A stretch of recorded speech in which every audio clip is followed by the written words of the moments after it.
Let's head to the voicemail of Truth and Reason for the first time today. Hi, this is Rico. I'm truly happy with Andrew Berry. He has finally figured out that even if his draft picks aren't performing up to par, he will now cut them or trade them without hesitation. I know as a GM, it's tough to admit your mistakes, but not trying to rectify those mistakes is even a worse practice.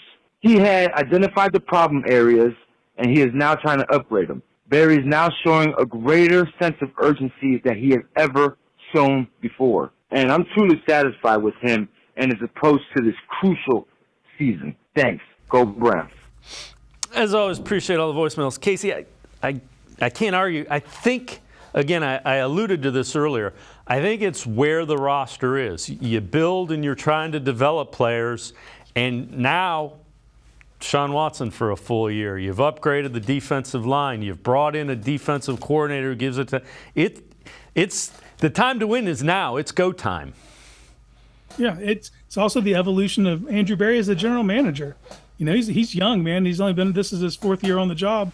And as he evolves, the roster evolves, and it comes together. And that's where we're seeing it right now, to recognize their winning window. You know, in years past, you could almost, you could posture a little bit and give a player time to develop.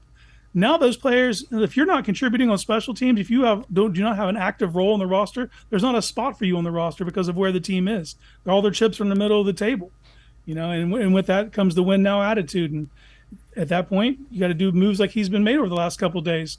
And it kind of caught us off guard because up until recently, he hadn't made those moves yet. But we knew we were going to learn a lot about Andrew Berry over this process, because he's going to have to move on from guys that he brought in. In the past, he was moving on from the past regime's guys. But we're into this now. We're in year 4. And that means he's got to, if there is a mistake made, you have to move on from it and learn from it. And you're seeing that right now in Andrew Berry. And again, it'll be cyclical.